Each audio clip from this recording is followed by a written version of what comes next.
What if your government could make you disappear and deny you ever existed?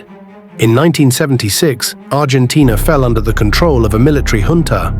They claimed they were saving the country from chaos.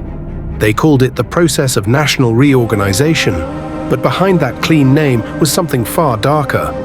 This became known as the Dirty War. The military targeted students, journalists, activists, teachers, anyone suspected of opposing the regime. And the most terrifying part, people didn't get arrested, they vanished. Late at night, unmarked cars would pull up outside homes. Armed men would force their way in. No warrants, no explanations. Neighbors would peek through curtains but stay silent out of fear. By morning, the person was gone. Families went to police stations only to hear the same response. We have no record of that person. The government denied everything, but survivors later revealed the truth. There were over 300 secret detention centers across Argentina. Old warehouses, abandoned buildings, even schools were turned into torture sites.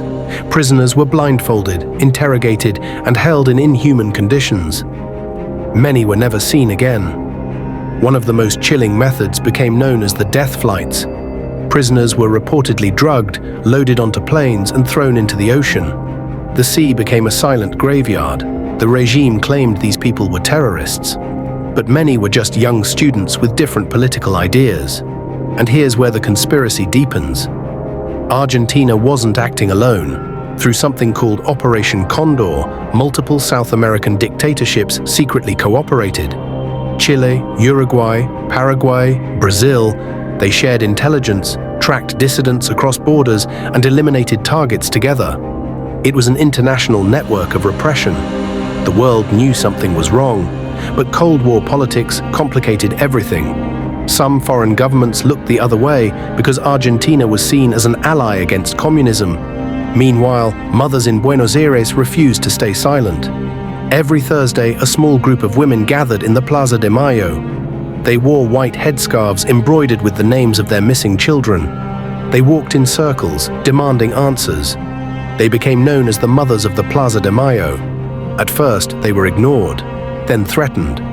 Some of them disappeared too, but they kept coming back. Their persistence exposed the regime's lies. International journalists started asking questions.